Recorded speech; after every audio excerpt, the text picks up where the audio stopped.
amazing viewers. Thank you so much for joining me on my program once again. I appreciate you wherever you are connecting from. If you have not subscribed to my channel, please kindly subscribe to my channel. Click the notification bell so that you'll be notified each time I upload a video.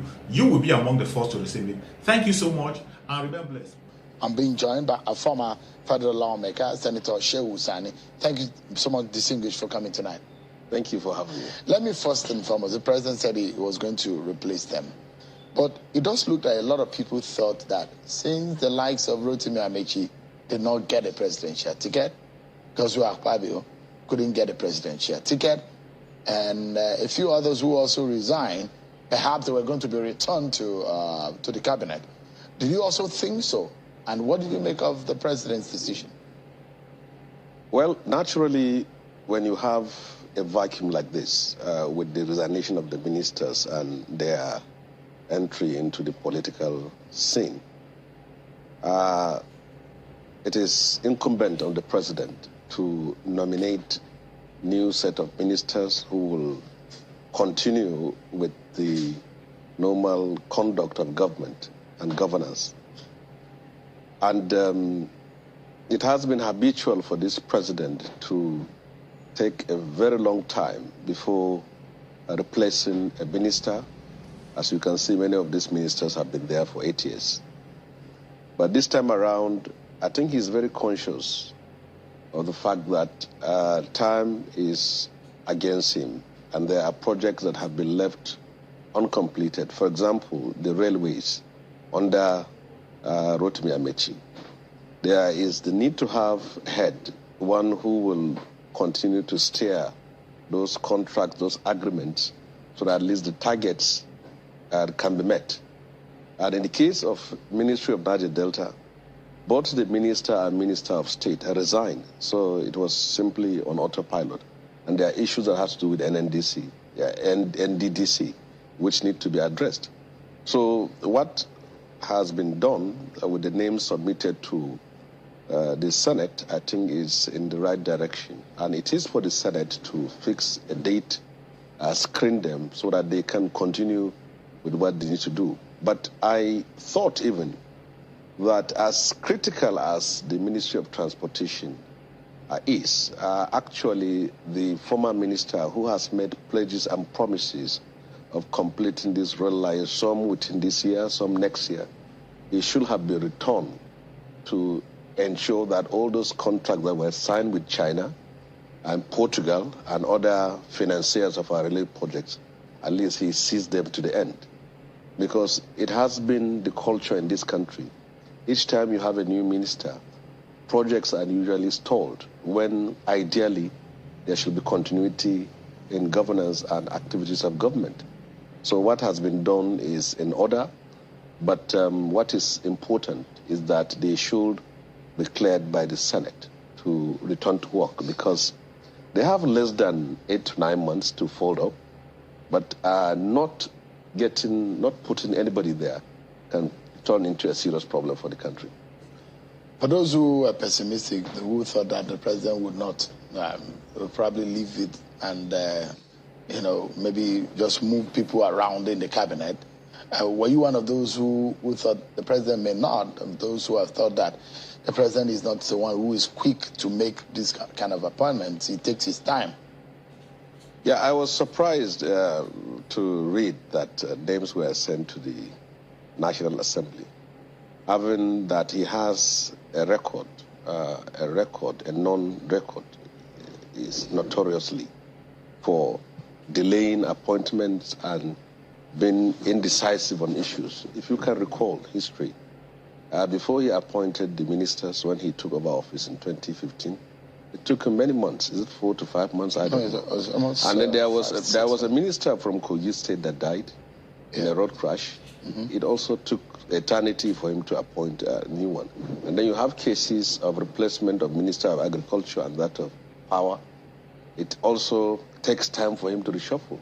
So this is the first time, even in the history of this country, where you have ministers staying in the same positions for 8 years without being reshuffled, and those who are sacked without being replaced. But I think he has lately or belatedly recognized that he has very little time left. and then he took this action. So it is, in fact, contrary to what we have expected. I expected him to at least stay up to December before he did what he did, but at least he has done it now. So some people will say it was needed for stability to keep people and for them to be able to do whatever they've started in their different ministries. Perhaps what has become, what has characterized the president's style in terms of appointment into federal cabinet compared to other presidents in the past who are used to moving ministers around and replacing them and all of that, that the Buhari style is what brings some level of stability and balance in the cabinet rather than moving people around and filled with uncertainty. Do you agree? Yeah, I think President Buhari's style is boring and suffocating, and it is sort of disenchanting. In most countries of the world, the basis for reshuffling cabinets is to avail the ministers another opportunity to show their talents, expertise, and experience in other fields. And also, each time you reshuffle cabinet or you replace ministers, you give other persons the opportunity for them to serve the country. After all, this is a person who has been working hard and struggling to be president of Nigeria for almost over a decade. So my expectation of him was that even for the sake of injecting new ideas, new blood into the system and refreshing his government, there could have been this policy that was done during Obasanjo's administration, where ministers after a year, 2 years, they can be reshuffled. Or sometimes you even bring people with fresh ideas, with bright ideas. But it has been systemic in its own way. Sometimes even you see head of paramilitary agencies, the immigrations, the prisons, the customs, and all those things, and civil defense, finishing their tenure, and police, IG, and extending them further, and service chiefs. So you see, his style has not been able to give many Nigerians the opportunity to serve their country. He started with this team and he is finishing with them. And I believe that as an experienced statesman like him, who has been in the political terrain for a very long time, it is expected of him to have known so many people who have fresh ideas and who can do a lot. There is nothing wrong if you reshuffle. Let's say you remove a minister from this agency and ministry, and then you reshuffle him to another. I mean, but did you have problems because you sat on you were one of those who sat on the confirmation of some of the ministers that President Buhari, when you were in the Senate, did you have problems in the quality of the persons that President Buhari had put forward? I'd like us to also analyze some of these persons that President has sent to the Senate. I mean, there are people who will praise the capacity and the manner and the caliber of people that Obasanjo brought into cabinet. The Okonjo-Iweala of this word, the Obi Ezekwesili, a few other hands that came in to work with the Obasanjo administration. Would you say that the Buhari administration, if you look at the caliber of people that have been nominated, are you impressed by their profile? Well, it is not about their person, first of all. It's about the institution of government. You can be an engineer that is in one ministry, but you can also be shuffled to another ministry to do what you need to do. I think the handicap of the National Assembly has been the fact that each time ministerial nominees are sent to the National Assembly, the president doesn't attach, we don't know what ministries they are going to be sent to. And it's similar to the letter is also similar to all of the times the president has sent the name. So the questions are always random. You don't even know what to ask any person. You can have a barrister who is nominated, and then you don't know whether it's going to be taken to Ministry of Justice or Agriculture. So you simply ask general questions. So I think in the future, what is important is that a president who is sending nominees to the National Assembly must let the National Assembly know where he is taking them to, so that the questions can be professional, can be direct, can be relevant to and where the grilling will be proper, isn't it? Yes. All right. Yeah. Let's bring in a former minister here who also worked in the President Buhari's cabinet, a former Minister of Sport, Mr. Solomon Dalong, who joins us now virtually. Thank you so much, Mr. Dalong, for your time tonight. Give us a sense of your feeling. I mean, you've worked with President Buhari, and what you've seen today, the caliber of people that have been nominated as ministers to replace the like of Ogboyent Naya Onu, the likes of Rotimi Amechi and Godswill Akpabio. What are your thoughts on these personalities? Well, I congratulate the president for the first time in acting promptly and responding to filling of vacancies on time. Because, like Senator Sani did mention, in the first term where I served, it was after 6 months before we were appointed, and even after our appointment, it took a very long time before we were inaugurated. And when we lost a colleague and another member of the cabinet resigned, it took nearly over a year before the replacement was made. So for the president to have sent in the names of these nominees this time, I think he had responded to the fact that the country needs their services at this critical time, and that governance cannot be allowed to slow down because of vacuum. But as to the credentials of the people nominated, I think the president picked more of people from the South and possibly the Southeast. And I'm tempted to look at it as trying to pacify that zone that had been crying foul of marginalization, and especially looking at elections ahead and the crisis that now has characterized the electoral process of production of candidates and the mass defections is party.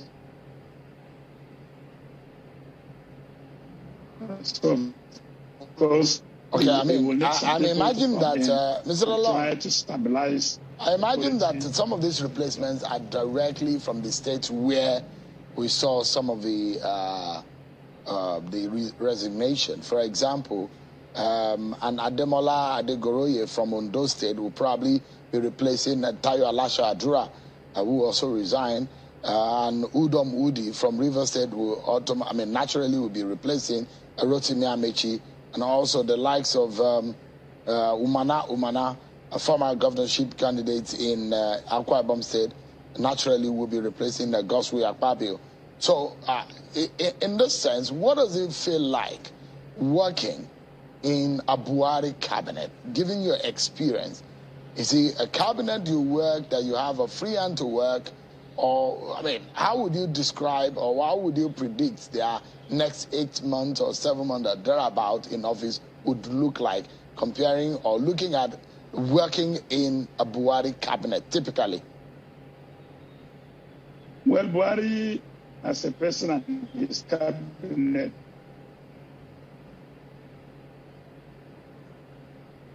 it gives you a free hand to operate. And but it is not the same thing that I enjoy the same support with the government, because within the government, people whom you deal with, facilitating those within the veranda of the president that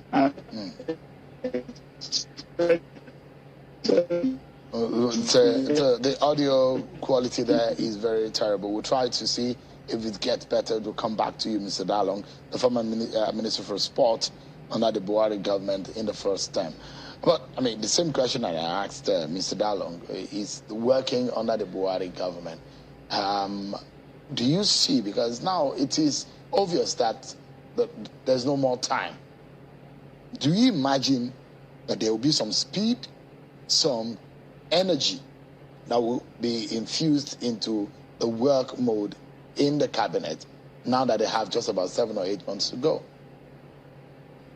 Well, I have not worked in his cabinet, so I will not be able to know how they work there. But from what we can see from a distance, it is left for the individual ministers who are taking charge to hit the ground running, to go through the files of their predecessors and see what they can do within the very short period of time.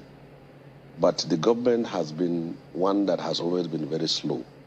And if you depend, perhaps, on trying to see the president and do what you need to do until you get directives to do it, and then you will waste your 7 to 8 months without doing anything. A simple thing that needs to be done under this administration takes eternity for it to be executed. So most of these ministers who are just coming into office now, I believe it is an opportunity of their lifetime to do what they can within a very short time. And like I'm emphasizing on the railways, there were promises that Lagos-Ibadan will 100% be done, Kaduna to Kano, and then Kano to Maradi. So I believe contract has been signed, and whoever is going to be the Minister of Transportation has to come with this foreknowledge that until he hits the ground running, many things will be left undone. So it is for them to write their name in gold within a very short time, to sprint like 100 meters and to achieve what they want to achieve, because there is no time. And for the president, he knows that in less than a year, his chapter and his era is over in the history of Nigeria. So he has to prepare himself for post-presidential life.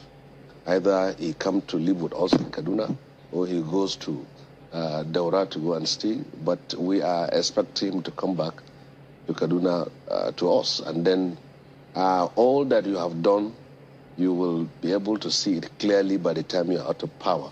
Whether you have performed, all the people you have made, those you have made, those you have injured, those you have helped, and those you don't.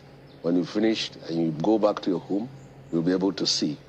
For now, he's still in charge, and then he still have some very few minutes, and which is the injury time for him to do what he needs to do. You imagine that the present Senate, as is constituted, a lot of them very angry because they will not come back. A lot of them still, I mean, in their shape and color, the way they've been. You imagine that these guys might have, these nominees might have an easy ride. Do you think? Yeah, in terms of the confirmation naturally, process. At the twilight of every tenure,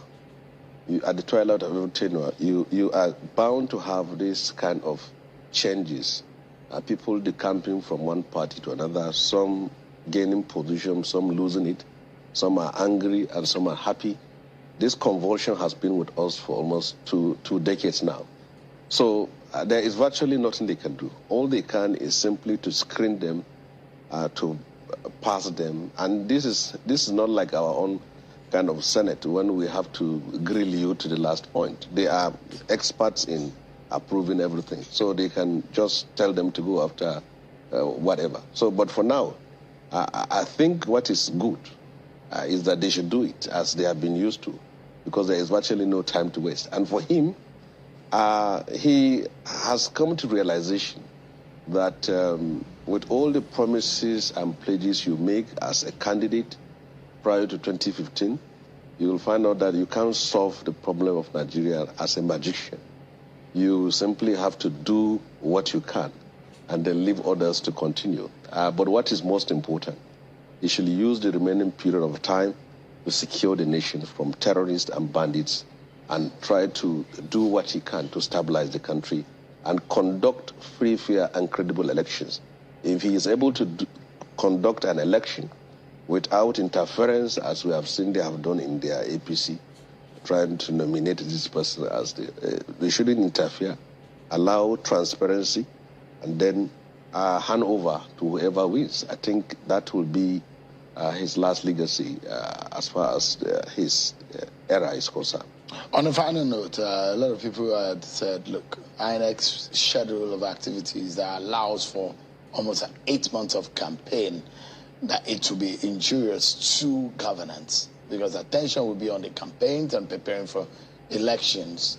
Do you expect the worst situation, a scenario playing out, considering the fact that within those 8 months are the issue of security, the issue of epileptic nature of power, and the issue of ASU strike, a lot of students who are still at home, there's a fuel scarcity. Yeah, I think the problem is rooted in the Electoral Act, where about 180 days was given. Most of the people that now hold the ticket of their political parties, either as governors, as senators, as members of House of Reps or State House of Assembly, have a very long time to campaign. Many of them will end up in trouble with many of their electorates, even for the fact that people will gather outside your house trying to see you for 8 months, trying to pressurize you to address their issues, is also a major problem. But in the general sense, I think it's also incumbent on the presidential candidates of these political parties to know very well that before they become president, before they are able to realize their dreams, their ambitions, and whatever they have been struggling to become, there must be a country. We must avoid whipping up ethnic, religious, and sectional sentiment, because election is not just a democratic exercise, it's a national security issue. If we play it wrongly, it may bring an end to this country. So we should make sure that whatever we do, we reflect the realities of our country, and also we balance on our own tripods and fault lines that have been an issue for us over a period of time. So presidential candidates will naturally campaign in a very unusual atmosphere. For example, in most of the states in the northwestern part of Nigeria that have been under terrorists and bandits, are infested by terrorists and bandits, it will be difficult for many to go to such areas and campaign. But they must find a way they can reach out to the people. So at least the president needs to sit down with all the presidential candidates in the interest of the survival, the unity, and the existence of Nigeria. There is a need for them to campaign with decorum, with respect, and with responsibility. Yes. Senator Shehu Sani, I must indeed thank you so much for coming tonight. I appreciate it. Thank you so much. Senator Shehu Sani.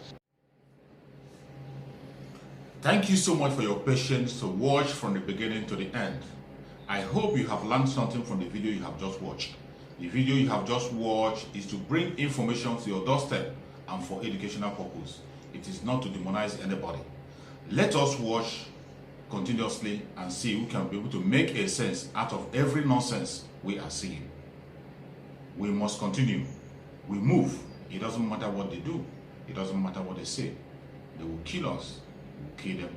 At the end of the day, Biafra is here. Thank you for watching. If you have not subscribed to the channel, please kindly subscribe to the channel. Click the notification bell so that you're notified each time I upload a video. You will be among the first to receive it. Thank you and remain blessed. Bye-bye. See you again.